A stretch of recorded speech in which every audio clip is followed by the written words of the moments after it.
Salam sejahtera kepada tuan-tuan dan puan-puan. Berbentangan pada pagi ini ataupun pada kali ini akan menyentuh penggunaan bahasa Melayu dalam kalangan golongan muda dalam media sosial. Dengan perkataan lain, pembentangan ini akan meneliti amalan berbahasa dalam wadah digital oleh orang muda. Inilah perkara yang akan kita bincangkan dalam wacana ilmu pada kali ini, iaitu cara orang muda yang dikaitkan dengan sifat suka mencuba, sifat ingin menguji,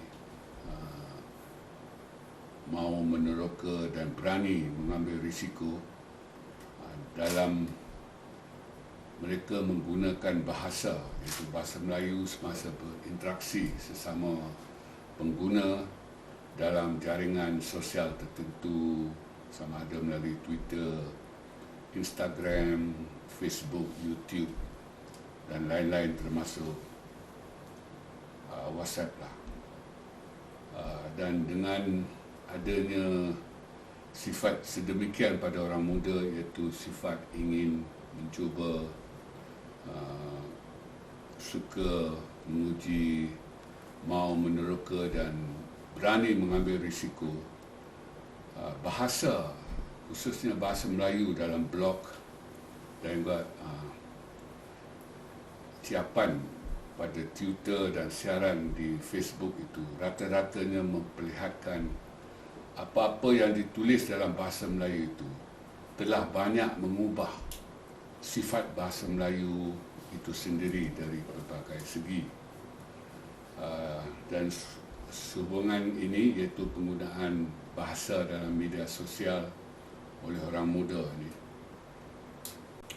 sifat bahasa Melayu itu sudah banyak berubah dan ada beberapa panggilan yang diberikan kepada sifat bahasa Melayu dalam media sosial ini.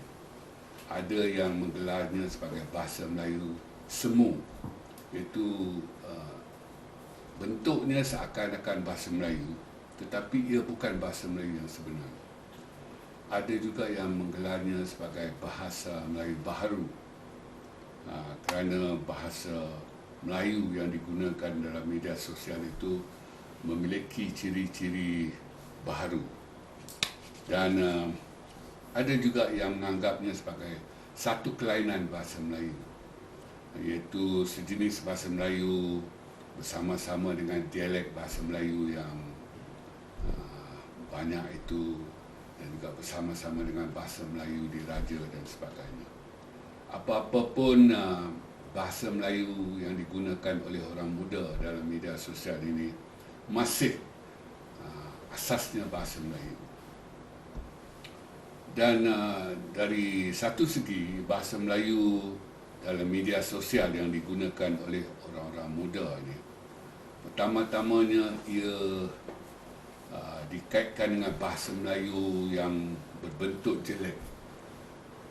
Ini kerana apa-apa yang terkandung di dalam media sosial yang menggunakan bahasa Melayu itu, ia memperlihatkan tidak ada langsung usaha penyuntingan, usaha penyemakan dan usaha pemantauan ke atas apa-apa yang telah selesai ditulis itu untuk memastikan ia mengikuti dan mematuhi amalan berbahasa yang lazim yang sudah wujud sekian lama. Jadi dengan adanya semacam kebebasan, yakni tidak adanya pemantauan dalam penggunaan bahasa, iaitu bahasa Melayu di media sosial ini, jadi bahasa Melayu yang digunakan itu, kalau dikaji, memang memperlihatkan beberapa ciri yang jelek lah. Antaranya yang amat ketara ialah penggunaan semacam teringkas cara sendiri ataupun ringkas yang dikongsi sesama pengguna media sosial ini. Ringkas ini maksudnya cara menaik dengan menggunakan singkatan tertentu. Sebagai contoh, PU3 itu dimaksudkan sebagai putri, iaitu PU itu pu, 3 itu dibaca dalam bahasa Inggeris, 3. Jadi PU3 itu ringkas untuk perkataan putri, anak raja perempuan lah.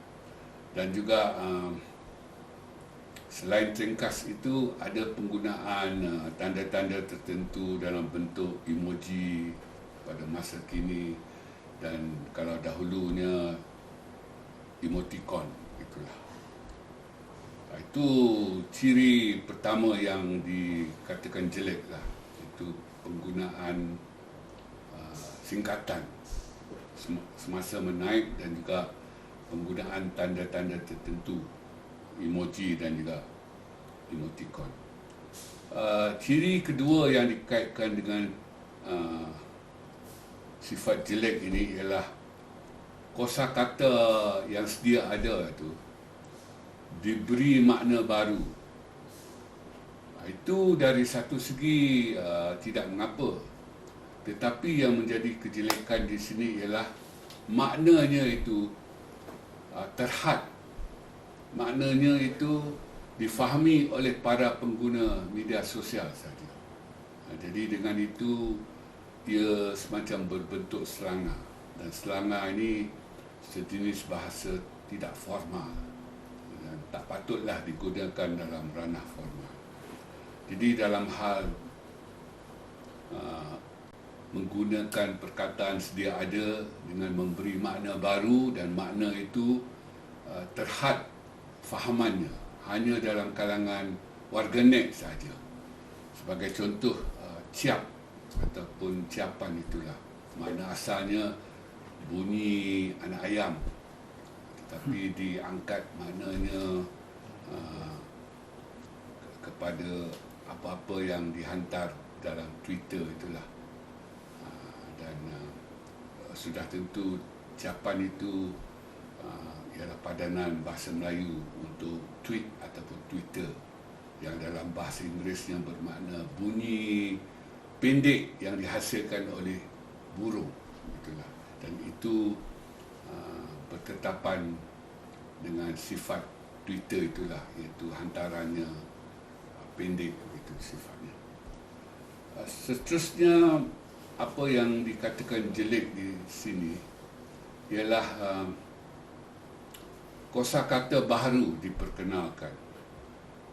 Itu pun tidak mengapa dari satu segi, tetapi yang menjadi jelek di sini ialah kosakata itu difahami oleh kumpulan terhad.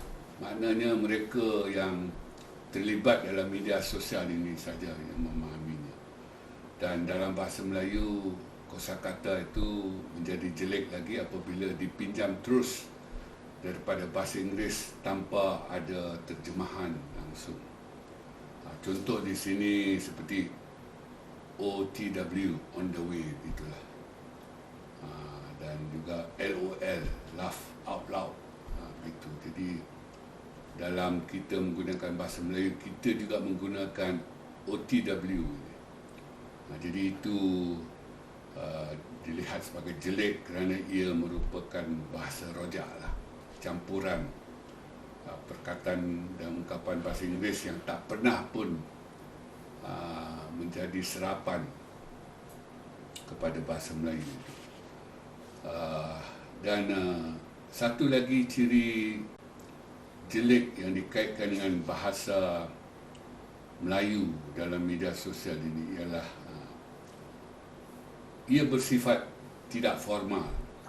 Dengan adanya ringkas tadi PU3 yang bermakna putri, dan adanya tanda orang sedih, orang menangis, itu emoji, dan dengan adanya perkataan lama diangkat, diberi makna baru, tetapi pemahamannya terhad dan juga makna baru dicipta selain maknanya terhad, tetapi penggunaannya itu bersifat bahasa rojak. Jadi ia betul-betul bahasa Melayu tidak formal. Dan ada sesetengah pihak yang menggelarnya sebagai bahasa Melayu moden, tak formal. Jadi dengan ini ia bermakna bahasa Melayu pada masa ini yang digunakan dengan tidak mengikuti dan mematuhi tradisi linguistik bahasa Melayu yang ditetapkan dan yang patut digunakan dalam ranah formal. Jadi ia bersifat moden dan tidak berperaturan mengikut kelazimannya.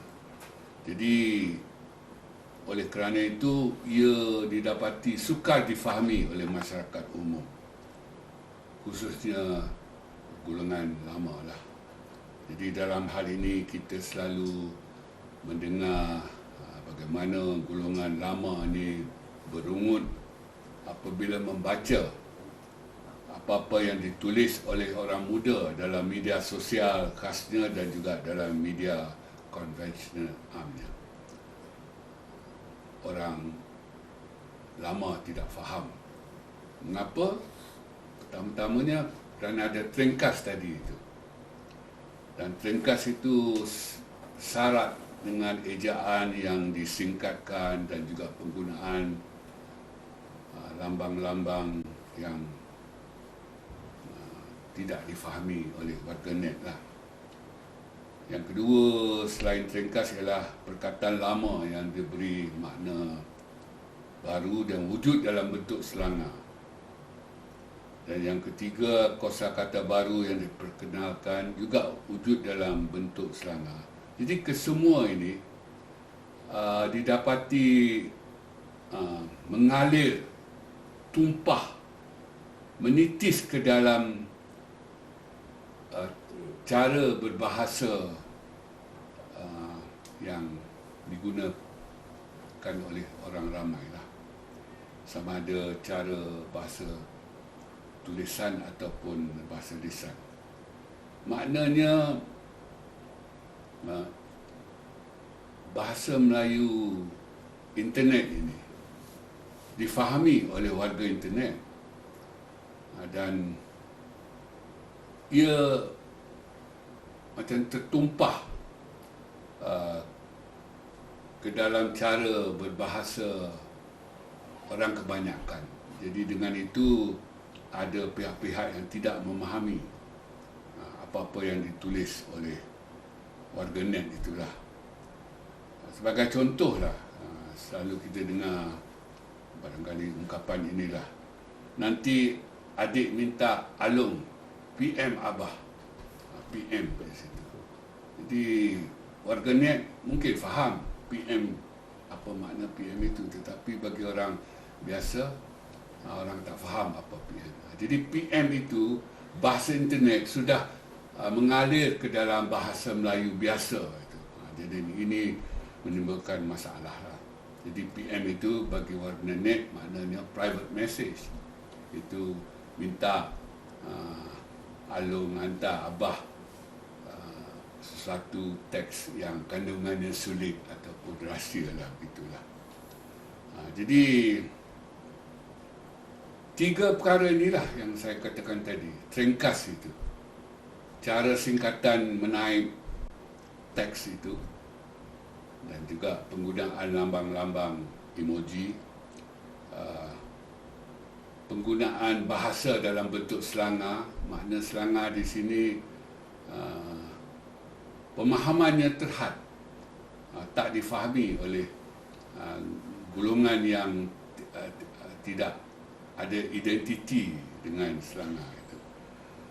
Jadi kerana masalah-masalah ini, maka wujudlah jurang bahasa antara generasi itu, iaitu golongan lama tidak dapat memahami dengan mudah bahasa yang digunakan oleh orang muda hari ini.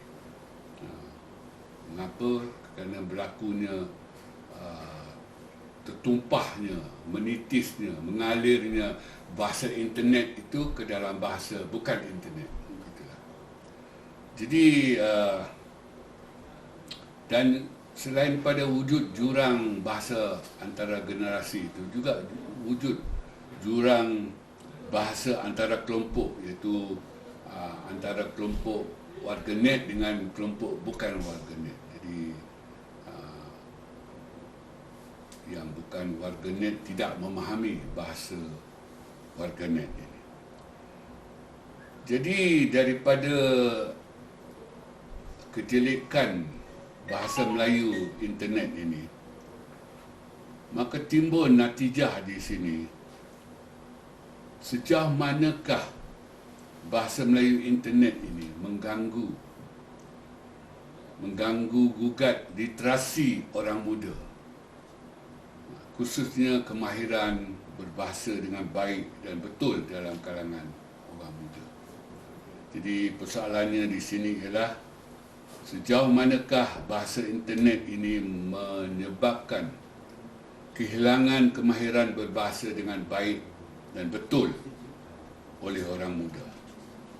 Jadi ini yang dikhawatiri oleh banyak pihak lah, dengan adanya bahasa internet yang jelek bentuknya kerana mempunyai beberapa sifat jelek itu, maka dikhawatiri ia akan mempengaruhi literasi orang muda itu. Takut orang muda sudah kehilangan kemahiran berbahasa Melayu yang baik dan betul itu. Bagi saya jawapannya tidaklah. Tidak. Mengapa? Kerana asas berbahasa Melayu itu sudah pun sempurna dipelajari oleh kanak-kanak pada usia 6 ataupun 7 tahun. Maknanya pada usia semuda 6-7 tahun itu, asas berbahasa Melayu yang baik dengan tata bahasa yang betul itu sudah pun terbina dalam minda anak-anak kecil itu. Dan lazimnya orang muda ini mengenali internet ini, iaitu mula membaca dan menghantar mesej dalam internet ini. Biasanya mereka sudah berada pada usia remaja, sekurang-kurangnya 12 tahun atau 15 tahun. Jadi pada usia remaja ini, asas berbahasa itu yang baik dan betul itu, dengan nahu yang baik dan betul itu, sudah pun terbina secara kekal dalam minda anak-anak kita. Jadi dengan ini kita tidak perlulah bimbang akan bahasa internet yang jelek itu boleh memberi kesan buruk kepada asas bahasa yang kukuh dalam minda anak-anak kita. Jadi walaupun perkembangan dan kecenderungan berbahasa oleh orang muda dalam media sosial ini begitu pesat dan begitu berpengaruh sekali, saya kira asas berbahasa yang baik dan betul itu senantiasa wujud dalam bentuk yang kasar, dan ia tak akan menjadi lemah. Dan oleh itu kita tidak perlu terlalu risaulah tentang fenomena bahasa internet ini. Ya, pada saya yang berlaku sekarang ialah anak muda ini yang memang suka mencuba ini. Mereka ingin ikut serta dalam kecenderungan semasa ini, khususnya dalam penggunaan bahasa internet. Jadi bagi saya ia semacam satu fashion berbahasa. Jadi tak perlu kita terlalu bimbang tentang hal ini. Dan sehubungan ini pun saya kira orang tua, golongan lama pun didapati menggunakan bahasa internet ini yang sifatnya jelek ini sewaktu mereka berkomunikasi dan berinteraksi dalam media sosial. Dan hal ini dapat kita lihat dengan jelas sekali pada pertukaran mesej dalam kalangan mereka yang elit sifatnya, dalam kelompok profesor lagi, dalam sembang WhatsApp itu, mereka menggunakan bahasa yang jelek ini. Jadi saya kira kadang-kadang kita cepat menyalahkan orang muda lah. Jadi barangkali sebagai jalan tengah dalam permasalahan bahasa jelek di internet ini, kita hendaklah mengambil kira lingkungan penggunaan sebagai landasannya. Dengan ini ia bermakna kita perlu, malah wajib menggunakan bahasa yang baik dan betul dalam ranah formal. Ini kerana ranah formal ini adalah bidang rasmi dan bidang yang serius, yakni kadang-kadang ada majlisnya, ada peraturannya, maka bahasa yang digunakan itu pun perlu berperaturan. Manakala dalam ranah yang tidak formal, atas dasar kebebasan linguistik, kita boleh menggunakan bahasa yang kurang formal ini, yakni yang tidak mengikuti peraturan sangatlah. Ini kerana keadaannya tidak formal, iaitu ia tidak serius, maka penggunaan bahasanya pun perlu ikut tidak serius lah. Maka bahasa tak formal itu adalah laras yang sesuai untuk ranah tak formal.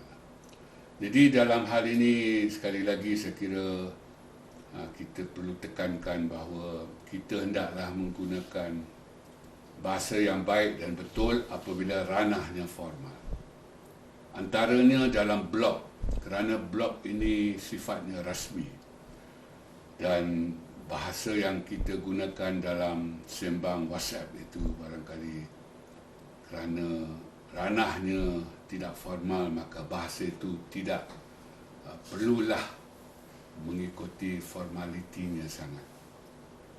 Jadi sebagai kesimpulan, saya kira natijahnya di sini ialah lingkungan penggunaan itu. Gunakanlah laras yang betul dengan ranahnya.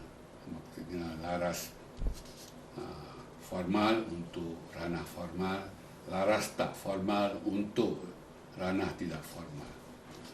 Dan dalam konteks media sosial ini, saya kira satu faktor penting ialah persadarnya, iaitu persadarnya mempengaruhi penggunaan bahasa. Sebagai contoh, Twitter itu menghadkan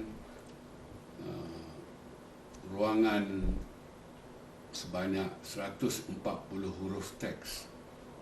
Jadi apabila orang menggunakan Twitter, orang sudah tahu ruangnya sempit sekali. Maka dengan itu, kecenderungan menggunakan trengkas itu adalah lebih tinggi. Namun untuk siaran di Facebook itu, Facebook membenarkan teks itu ditulis sehingga had 60,000 huruf teks. Jadi dengan ruang yang begitu banyak, saya kira tak wajar trengkas itu digunakan.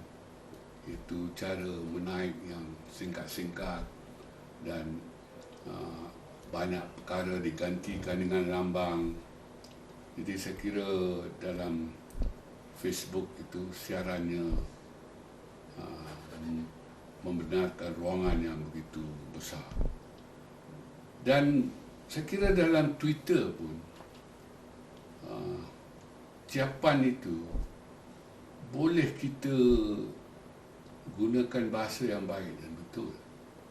Yang penting di sini, setelah kita selesai menaik teks kita itu, perlu ada penyuntingan, perlu ada penyemakan, dan kita amalkan, perlu ada pemantauan kendiri. Sebagai contoh, lihat saja hantaran dalam ruangan yang sempit sekadar 20 patah perkataan daripada Majlis Keselamatan Negara ke telefon bimbit kita setiap hari berhubung dengan pandemik COVID-19 ini. Lihat penggunaan bahasanya, begitu baik sekali. Saya kira kerana adanya penyuntingan di situ, adanya penyemakan dan adanya pemantauan. Jadi natijahnya di sini saya kira perlu ada ketiga-tiga itu. Penyuntingan, penyemakan dan pemantauan kendiri selepas selesai kita menaik teks dalam media sosial itu. Jadi dalam hal orang muda dan bahasa Melayu dalam media sosial ini, saya kira kita kena tepuk dada tanya selera. Dan satu lagi, kalau mau 1000 daya, kalau tidak mau 1000 dalih. Dan semua ini harus kita tanya dalam konteks bahasa Melayu adalah bahasa negara kita, dan juga dalam konteks cintailah bahasa kebangsaan kita. Sekian.